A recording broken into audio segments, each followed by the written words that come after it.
The following program was produced by an independent community producer. The opinions expressed do not necessarily reflect those of the ECAT staff or board of directors.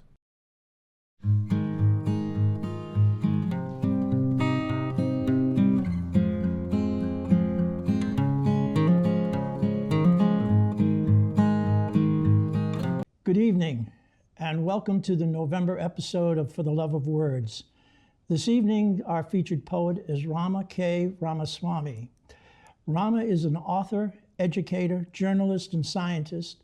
She currently is the president of the World of Wellesley, and the website address for that World of Wellesley will be showing on the screen either during this interview or later in the program. A social justice nonprofit organization. Rama has a background in geology, biology, and English literature.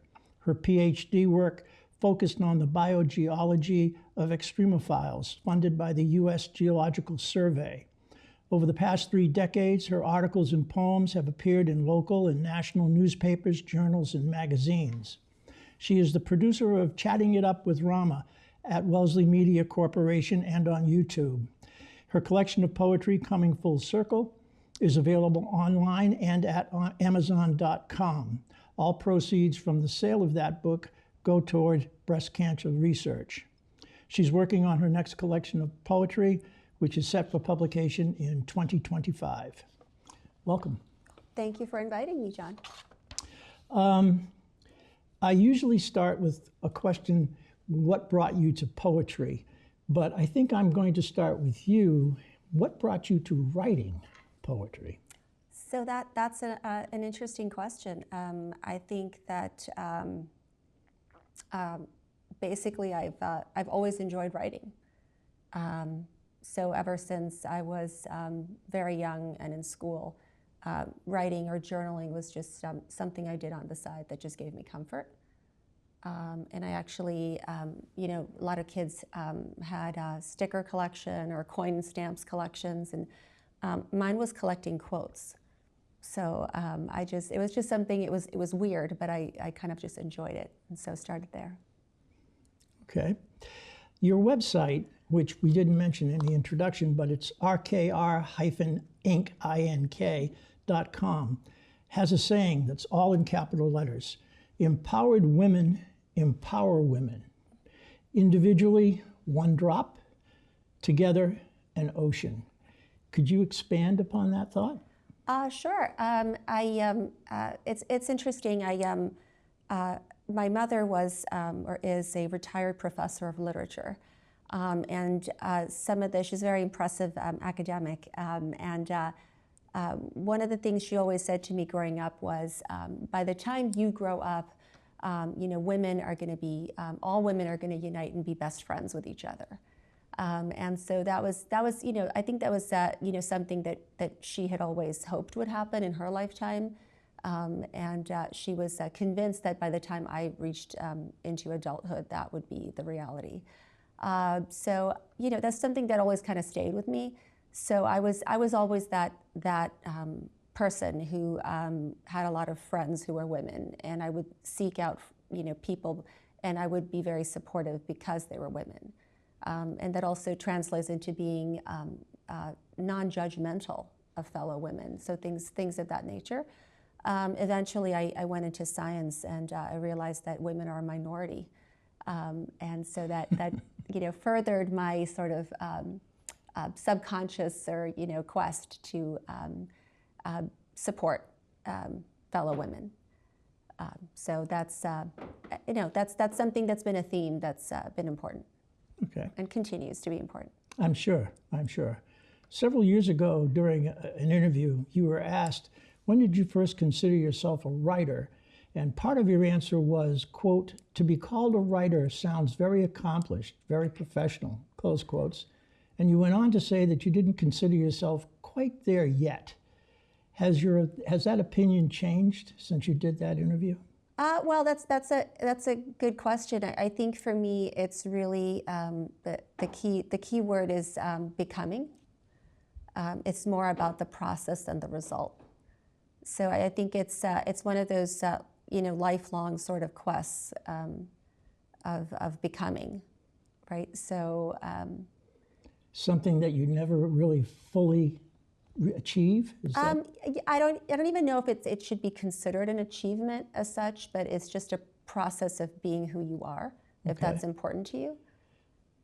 So I don't know if I'll get to 102 years old and I'll say I am now a writer, but.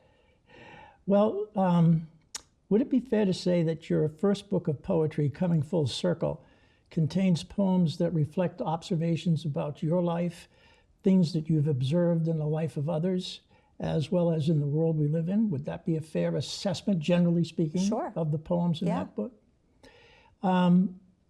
I'd like to get your reaction to speaking of collecting quotes, I'd like to get your reaction to a quote that the late Canadian poet and novelist Leonard Cohen once said. He maintained that poetry is a verdict, and he explained that whether or not one is a poet is a verdict meant to be rendered by the listener or the reader and not by the writer. Would you agree with that? So love Leonard Cohen, love his work, love him as a person. I think it's an excellent sort of observational statement. I'm also a big fan of French essayist and philosopher Roland Barthes. And you know, he was actually a proficient specialist in grammar. Why, I can't imagine, but nonetheless, a brilliant philosopher and writer. And he had a similar theory where he said, you know, once a writer or a poet releases a work, it's no longer theirs. And he called it the death of the author theory, where he said it now belongs to the reader. And it's no longer the writer's job to be talking ad nauseum about it. And that's a philosophy that I've really adhered to. So you'll rarely find me explaining my work to other people. Okay. But rather, I'd like to hear what the listeners think of it, or what their takeaways were. Okay. In your first book of poetry, Coming Full Circle, the poetry is short, crisp, and to the point.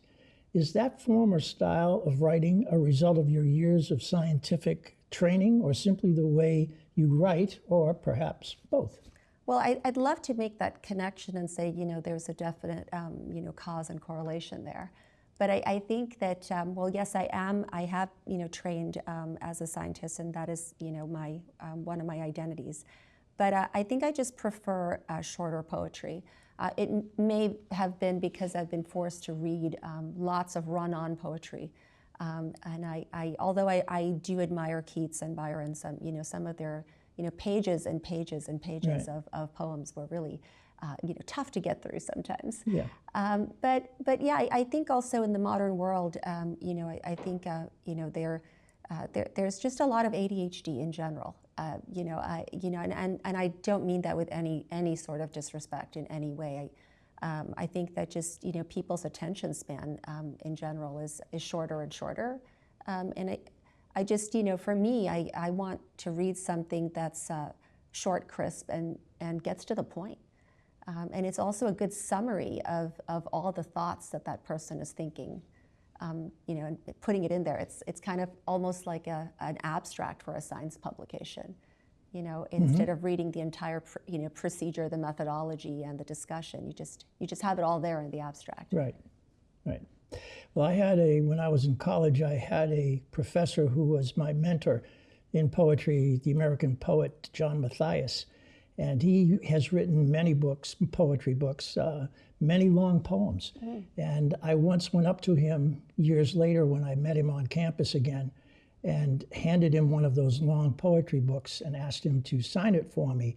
And I told him that I tried very hard to read this all beforehand, and I find it very difficult to get through long poems, even his. Right. And so he said to me, okay, and he then wrote something. He wrote his name in the book, but above his name he wrote the word patience. Right. So that's what I take away from every time I look at a long poem. I think of that word, patience. That's just what I was thinking too. I was thinking that I have nothing against long poems. I think they're fantastic, and you know, people should completely feel free to write them.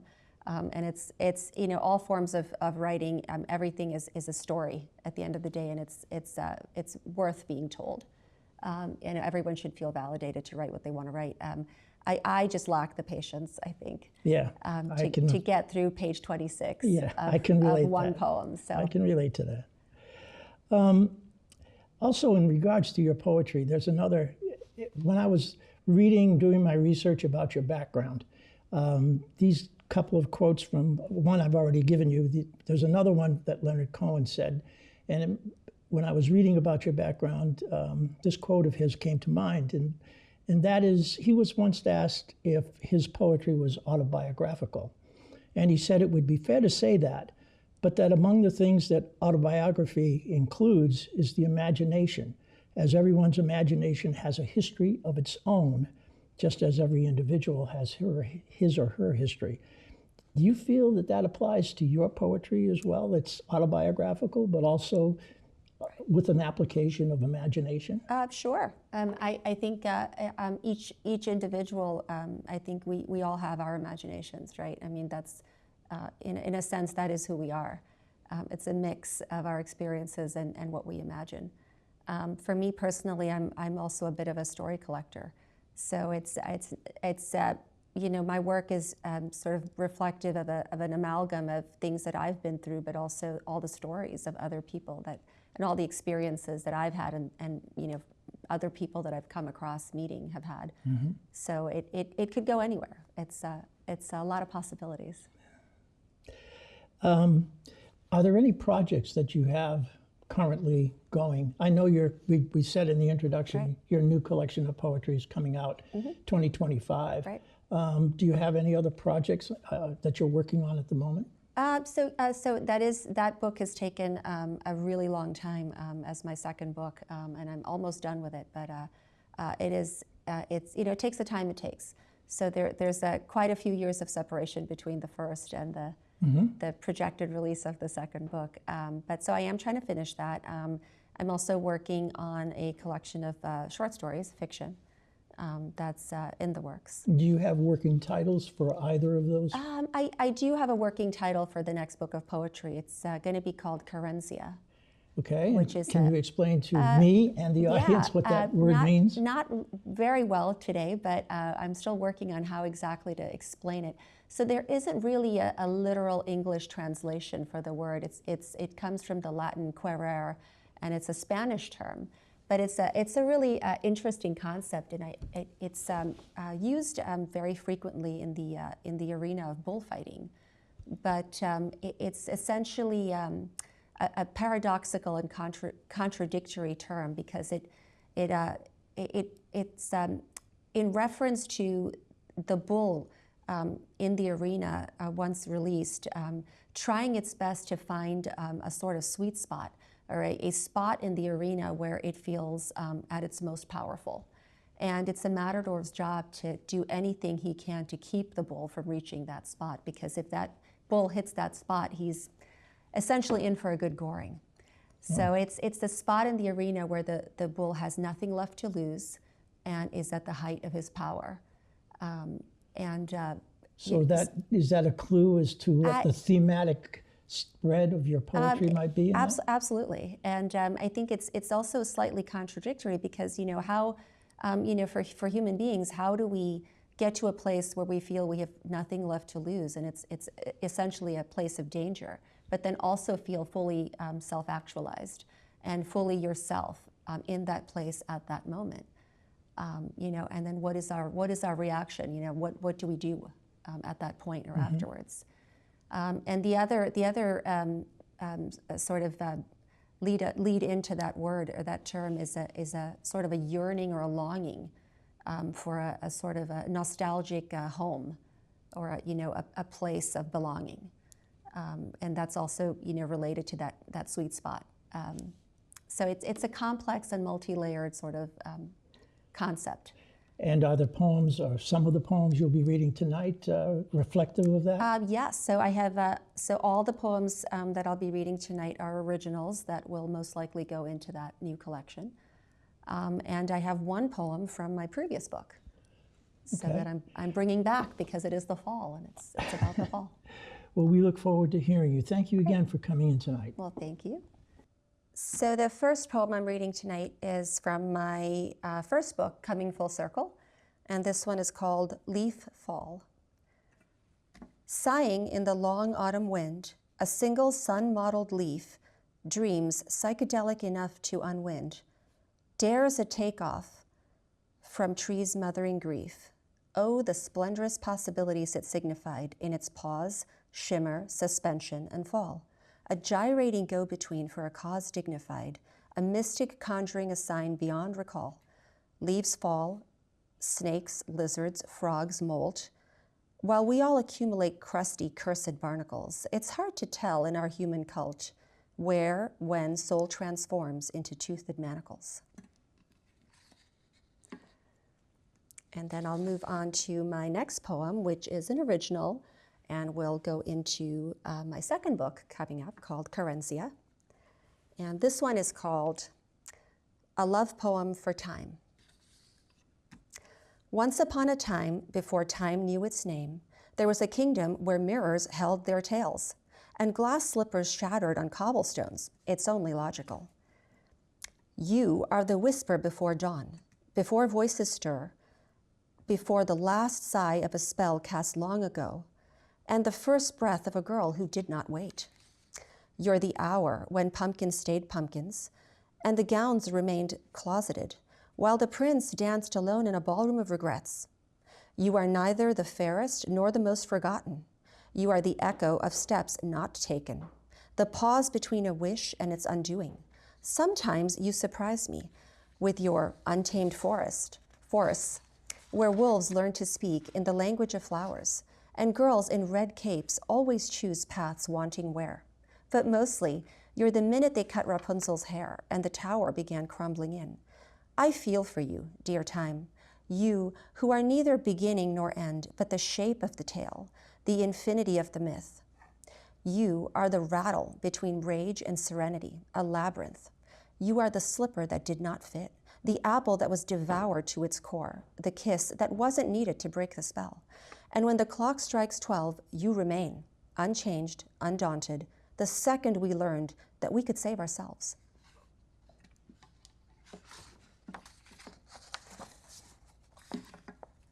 The next one up is called Kintsukuroi, and this is from the Japanese ceramic aesthetic art form where ceramics that are broken are mended with precious metals like gold, silver, and platinum. Kintsukuroi. At the edge of morning, you hold a cup still warm, light catching its seams in ways hands forget to remember. And isn't it always like this, the way things break and find their edges again, glinting just so in the soft breath of dawn? The sky has done this too, each cloud patched with light in a language of fractures we don't question. Here, in this quiet pulse of being, we learn to gather the scattered pieces, with patience enough to follow every vein running towards something whole. Today, you look at the day as it looks at you, both of you remade, gold-lined in the places that time has touched but could not hold still. Between the days we carry and those that carry us, something holds. You were always becoming this, beautiful in the places that learned to soften where they gave.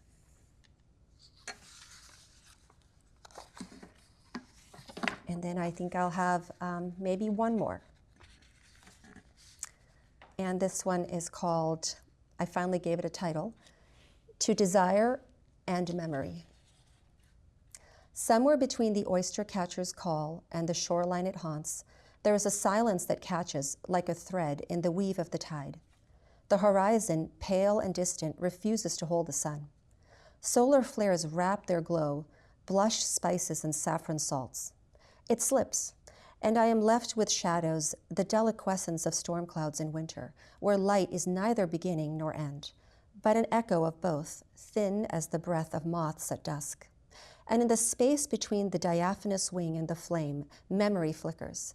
Fleeting bright, a quiet burn, saying, I'm always almost, but never quite quiet. All right. So what do you think, John? One last one? Sure. Yeah, as many as you'd like. We still have some time. Awesome. All right, last one. This one's called Written in Translation. The creek braids itself through stone and root, a liquid language flowing without pause. Each turn, a new sentence forgotten in its passage. Yet the water speaks not in fixed stanzas, but in movement. Under the canopy, leaves shift their gaze, holding light in countless patterns, then letting go. No single shadow tells the whole, nor the full truth. But in their dance, a story emerges and dissolves. Thank you. Good afternoon, everyone. I'm Abby Malafato. And I'm Coming to you from 50 Oliver in North Easton, this is Easton News and Don't have time to stay up and watch ECAT channels all day long, or miss your favorite show's time slot? Don't worry, ECAT has a YouTube channel that has all the programs that we show, so you don't have to miss any of the episodes or catch up on past episodes. Search Easton Cat TV, with TV being the only capital letters. The YouTube channel has playlists for every program, even some of the programs you can download a podcast version. We even stream live events through our channel. To stay up to date with ECAT programming, make sure you look up ECAT's YouTube channel. And don't forget to subscribe so you can get all the alerts for the new programming premiere, and change the alerts to all to make sure you receive all of them. Remember to search Easton Cat TV, with TV being the capital letters. So there's no reason to miss any of the ECAT programming. Enjoy.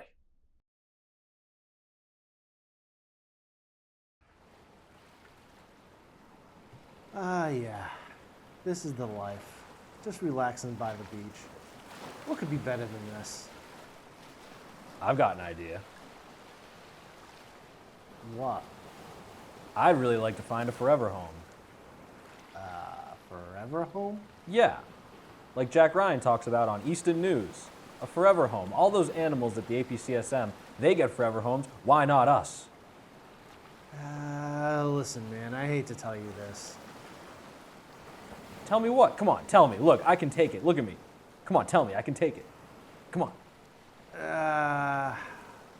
We're not real. What are you talking about? Of course we're real. Look at us. We're sitting here on the beach, on vacation, being served raw meat, mind you. We're having a great time. How are we not real? No, thank you. I'm good. I've had enough. I've had enough. Thank you. What are you talking about? Of course we're real. Look, it's not that we're not real. We're just not living, breathing animals. You don't even have a mouth, dude. Well, oh yeah? Well, your eyes are just plastic. Right back at you. You've ruined my vacation. I can't believe you've done this. Ugh. I mean, while we're at it, why do we need a vacation? It's not like you have a job. Oh, wow. Oh, okay. All right. You know what? I'm out of here. Cubby, wait. I'm sorry. I didn't mean... Oh, well, you have to get it eventually. If you'd like to get your hands on a cubby of your own, scan the QR code on your screen now.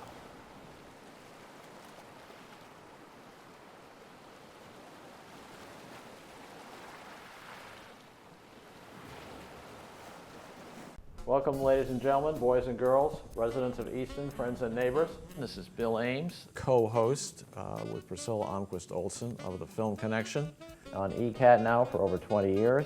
We're very proud of that. And we like to interview guests from Easton who have been involved in the film business, actors, producers. We're very fortunate today to have a producer of a film.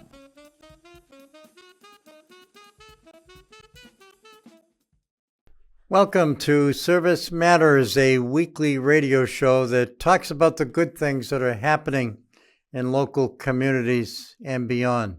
Since 1978, the Easton Food Pantry has been dedicated to providing food to our neighbors in times of need. As long as there's hungry people in our community, our doors are open, our hearts will be open to help. We also like to talk about the good things that people do to make a difference, and in many cases, to make dreams real for folks out there in need. Just to chat about, as you say, some of the good things in life. There's some of the good things, the great things, and the happy things. And certainly watch us on ECAT, Easton Community Access Television.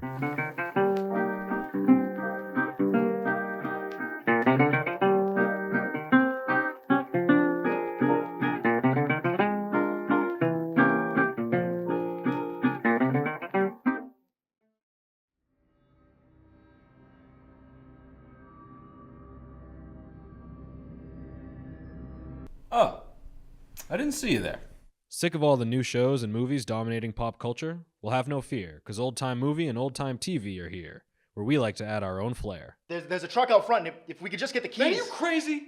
Are you out of your mind? Those are flesh-eating zombies. They upended our car, okay? We're lucky to be alive, especially Joe. I had to pull him out of the trunk, for crying out loud.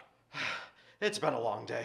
Also, make sure to check out the Radiocast, our accompanying podcast where we talk about what we've watched. There was a lot of moments of just Mac on the raft going down the river, just internal monologuing over and over and over. We show the classics and nothing but the classics. Well, except for the weird ones. Check us out on all our channels as well as our YouTube.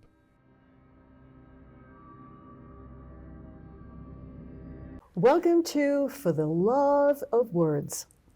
I'm Priscilla Almquist Olsen, your host, and today is April 3rd, 2024. And I'm in the beautiful Oaks Ames Memorial Hall in North Easton, Massachusetts. And I'm sitting here with Linda Marks, who is our featured songwriter, musician on the show For the Love of Words. And welcome, Linda. Thank you so much. It's a real pleasure to be here in this gorgeous hall and this gorgeous piano. It's really a true joy. Yes, and she has the Ames's Steinway that she's going to play for us. So tell me a little bit about your background, where you grew up. I know you live in Waltham, just a few towns away from here. Yeah. I grew up literally on the Brookline-Brighton line. There was a house 1.5 houses down from me that was cut in half in Brookline and Brighton. And there was a school right across the street from that house, but I was on the Brookline side, so I had to walk a distance when I couldn't go to the school that was right on my own street. Oh my. So I grew up in this area, and I went to college at Yale in New Haven. And I didn't know that I would spend most of my life here. There was a time I worked in Europe because I have a master's degree from the Sloan School at MIT in organizational development. So I did some work there. And I wrote a book called Living with Vision, Reclaiming the Power of the Heart that came out on my 30th birthday. And that took me all over the place speaking and teaching. But eventually, as an introvert, I settled down in one place. And you settled down with your love of music. And I understand that this is your 14th album, and you have a 15th album in the works. Yeah, we're producing it now. Yeah. So you are really a smarty pants, and I think that's what makes you such a wonderful musician, because anyone who can sing and play the piano at the same time, I really think it's really wonderful and marvelous, because you can focus. And you have focused with lots of songs that come directly from your heart. And one of the ones on this album, it says, Linda Marks, A Recipe for Hope. And that's a particularly important theme that most of us need, especially in this day and age, hope. And my favorite song on this album is Love Always Wins. And I guess it's been a favorite all through in a lot of places around the world. That I'm not very good at tracking all the awards, but this week, Love Always Wins was a finalist in the Great American Song Contest, which was a huge honor. More than 1,800 musicians, songwriters submit songs, most of them multiple songs from 42 countries, and only 100 people made it to finals. So I'm very grateful. I co-wrote Love Always Wins with a Philadelphia singer-songwriter colleague of mine named Lisa Jeanette. So it was a collaboration, what gets called a co-write. And besides winning the Great American Song Contest this week, it also won the World Songwriting Awards. So I got 2 wonderful honors day in, day out, and it also charted at #1 on the UK Hot 100 within the last month. It's still on the UK Hot 100. It won an award with Closing International Music Magazine, as did the album. The album has also won awards. So I'm just really grateful when I write a song and it seems to resonate with people. And so what do you attribute that to? Is it the many years that you've been writing or is it the themes that spring from your heart and soul? Where does the inspiration come from? Well, the inspiration comes. I wrote a song when I was in grammar school called "My Music Is Me." So music is my language and my voice. I didn't talk till I was 3. But as a toddler, even we didn't have a piano at my house, but I would go try to find any piano I could. I'd toddle up and I'd start writing and playing. It was me. So the inspiration is just being touched by life, and whether it's people's stories, whether it's my own life, whether it's happening in the world, I'm touched by lots of things. And I write songs about 4-legged animals. My corgi Noah has a song. I unfortunately have written too many songs about too much gun violence. My focus, though, is trying to write songs at the heart of our times to uplift us, to bring healing and transformation. Yeah. And so tell me a little bit about your childhood. Were there any experiences there that put you on the path that you're on today? Well, what I can say is the experiences in my childhood kept me from focusing this hard my whole life. My first album came out when I was in my early 20s.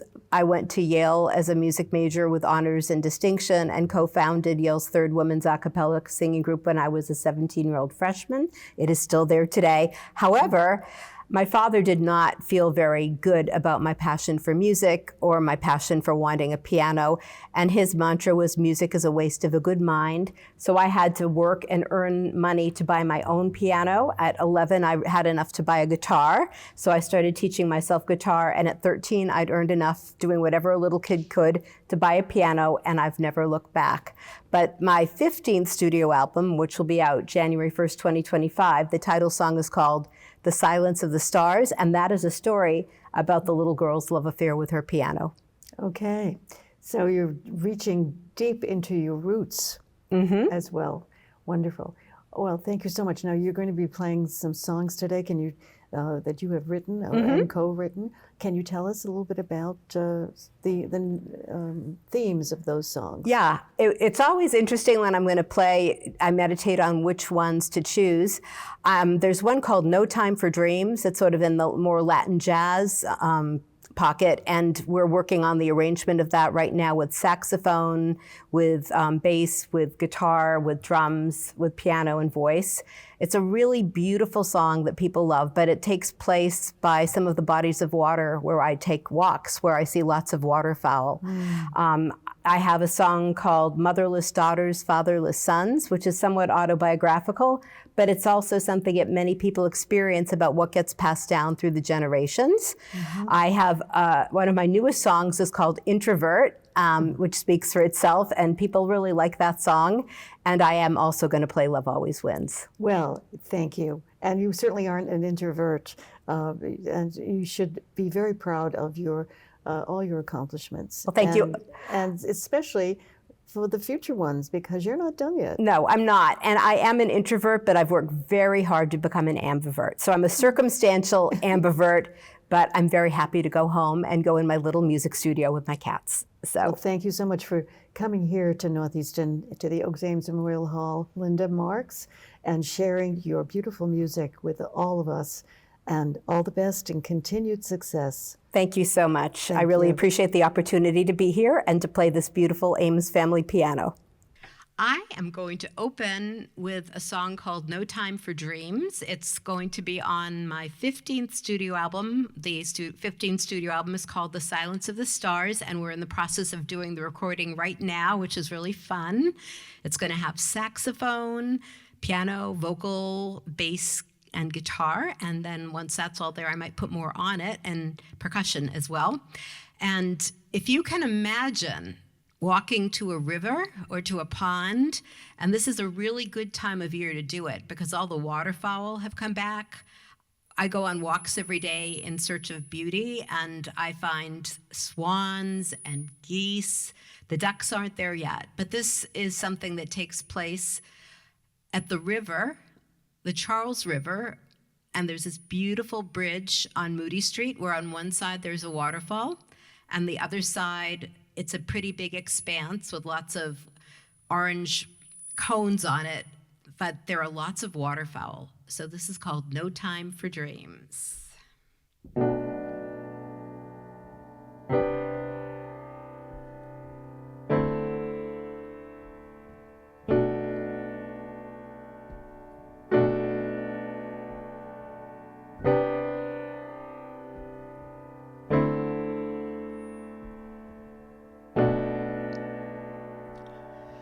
Green lily pads, white flowers adorning blue, on the bridge looking down in the mirror of you. Streams swirl and flow, sun white in my hair, cotton ball clouds, beauty beyond compare. No time for dreams in my day-to-day world, kissed by the sun and embraced by the trees. My vision's alive. Here I am free. I am touched by the moon as I dance in the breeze. No time, no time, no time for dreams. Geese, ducks, and swans, hoping food can be found, sharing water and grass, resting on the dry ground. Beauty above, beauty below, waterfall whispering, wisdom it knows. No time for dreams when the world tugs and pulls. Here I'm kissed by the sun and embraced by the trees. The river's my lover, his flow sets me free. I am touched by the moon as I dance in the breeze. Dance, dance, dance, dance, dance in the breeze. Kissed by the sun and embraced by the trees.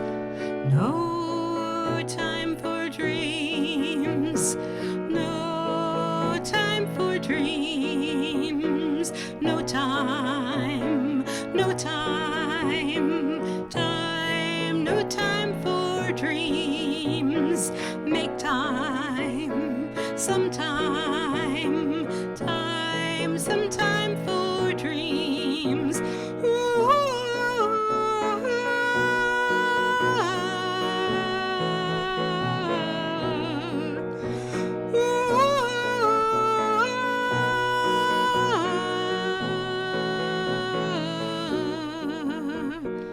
Green lily pads, white flowers adorning blue, on the bridge looking down in the mirror of you.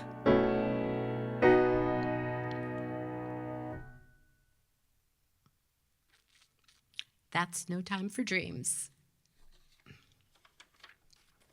This next song, which is also going to be on my 15th studio album, The Silence of the Stars, is called Motherless Daughters, Fatherless Sons. It's an autobiographical song, but it's also a song that's autobiographical for many of us, because one of the things that I found in my side hustle, my other career as a mind-body psychotherapist, is that patterns get passed on down through the generations, and sometimes it's really surprising.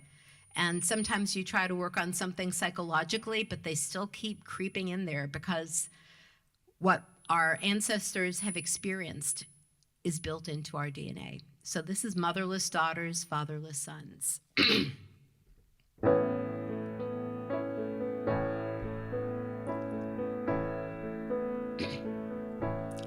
I am your daughter, you are my mom. You were weary long before you birthed me into this world. Lost your mom when you were 12, carry the household by yourself, put yourself through college without help from anyone. And yet,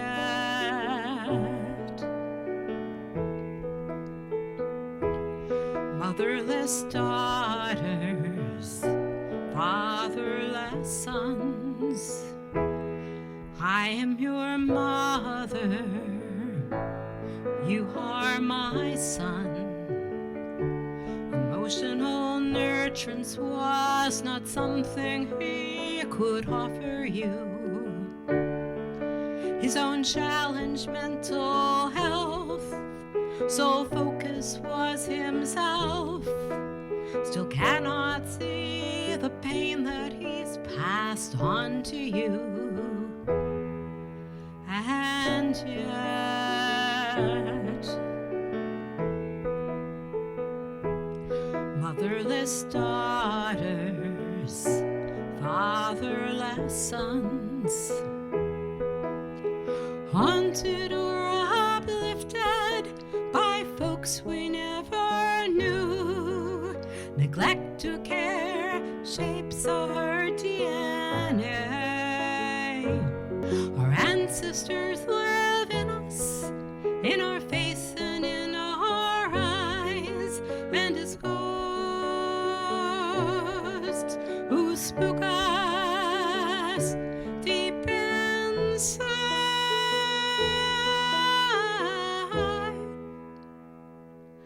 Motherless daughters, fatherless sons, carry the wounds of generations passed on to them through no fault of their own. Inside they feel alone. They do their best but struggle in a heartless world. And yet,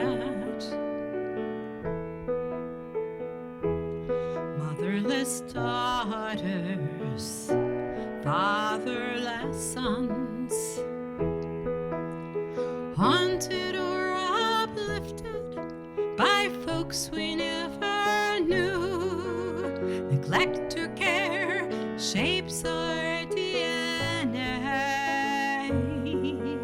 Our ancestors live in us, in our face and in our eyes, and as ghosts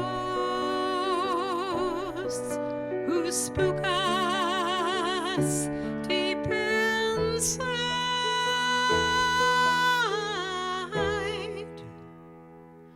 A motherless daughter with a fatherless son. It is humbling that the legacies passed on through us, though we heal and though we grow, we'll never really know how much our efforts will transform what lies ahead.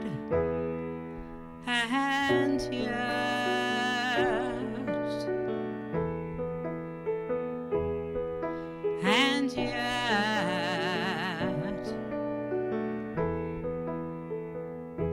we're still here.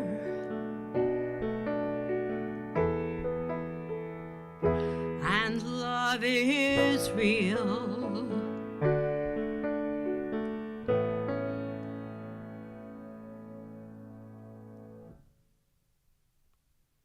Motherless daughters, fatherless sons. I'm actually now writing songs for my 16th studio album because it takes about a year to produce the songs on a studio album with the people I work with. I'm very grateful. I work with a multi-Grammy winning sound engineer from Philadelphia named Glenn Barrett at Morningstar Studios, who's fantastic. And Eric Balke from Hudson Harding Music is involved in the planning and the production, and then he helps the music get out to the folk DJ world, which I really appreciate. So this is going to probably be the title song of my 16th studio album called Introvert, and I will let the song speak for itself. Start again.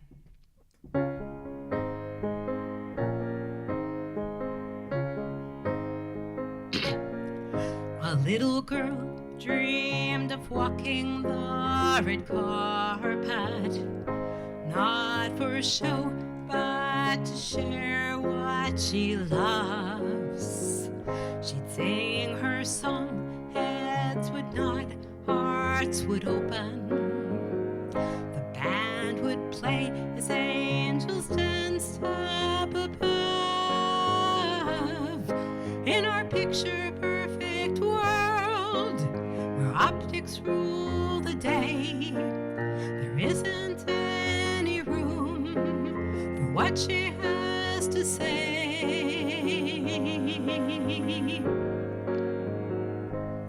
She is warm, she is kind, she's a beacon, she shines, but still no one sees her. She's an introvert.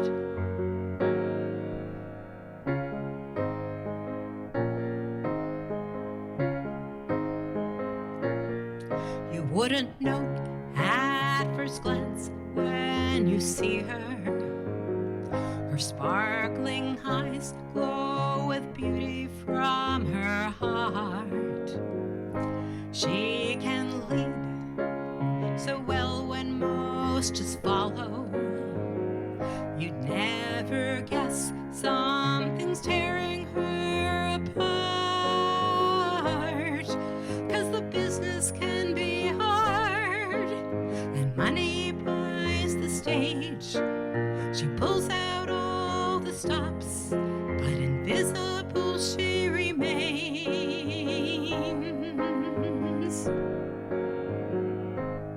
She is warm, she is kind, she's a beacon, she shines, but still no one sees her. She's an introvert.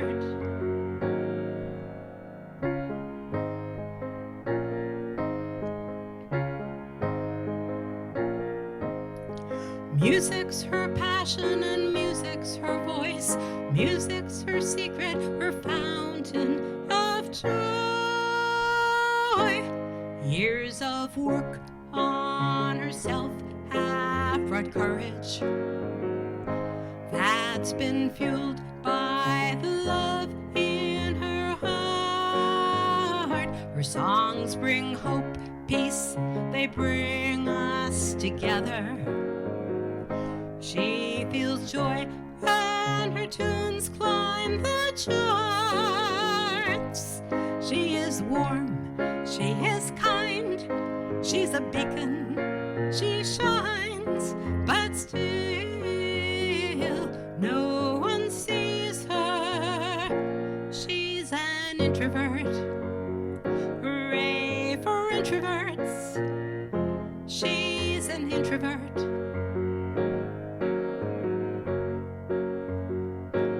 Just like me.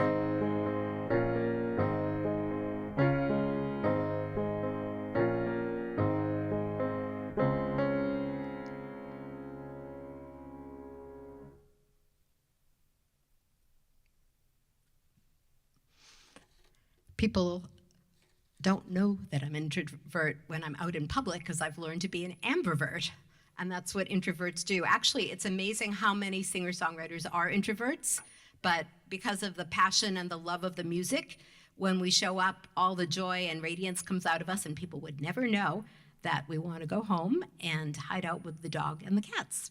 But it's really lovely bringing music to the world, and it's well worth it. This is a song from my 14th studio album that just came out, A Recipe for Hope, that's been doing really well on multiple charts. It's on a whole bunch of charts right now. It's on some Roots Music Reports folk charts, 2 of them, the alternative music chart, folk chart, and the regular folk chart. And it's on the UK Hot 100 for Love Always Wins the Song, okay? It's on like 3 other charts too. I can't keep track of it all. I'm not so good at that. But I co-wrote it with my Philadelphia singer-songwriter friend and colleague, Lisa Jeanette. And it's a really, really important message for this time. So this is a song I envisioned writing for groups of people to sing together. And when I get to do that, it's really fun having everyone sing the chorus together. So you're welcome to sing the chorus as well. Even though you're not with me right now, you're welcome to sing it. Love Always Wins. And on the recording, Alice Hasten, who's a virtuosic violinist, plays a wonderful solo. So please listen to the recording. And in June 23rd, we're doing the album release show at the Burren in Somerville, and Alice is coming up from Memphis to play in the show. She's going to open it, and she'll have her beautiful violin on all the songs she played, including this one. Love heals the heart when it's broken and done, stronger than the wind, fire, earth, and sun. It moves our souls, it takes the blame, it holds our wounds, removes our shame. It rules the world and everyone within. You can never defeat love. Love always wins.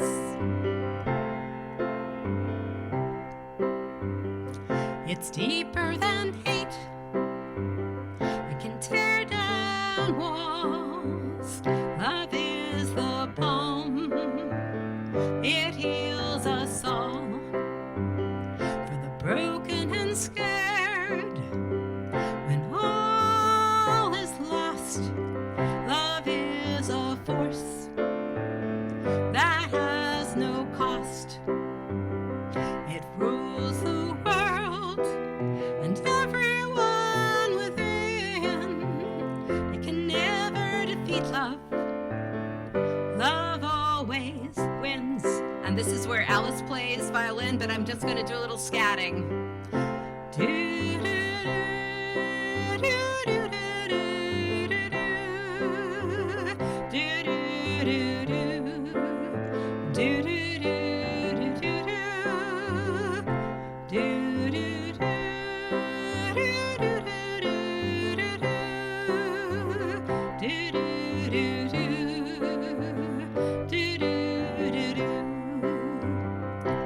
And you wonder, when will it end? Your faith is worn, no more left to spend.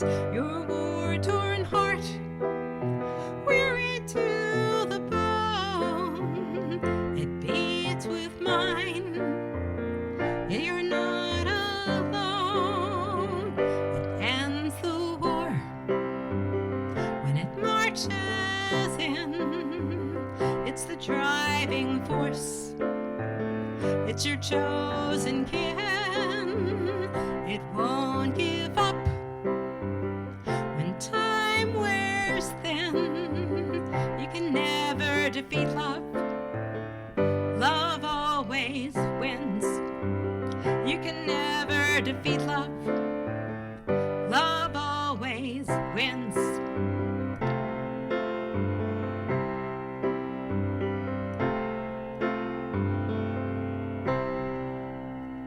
Love always wins. Thank you for joining us on For the Love of Words. Until next time, be well.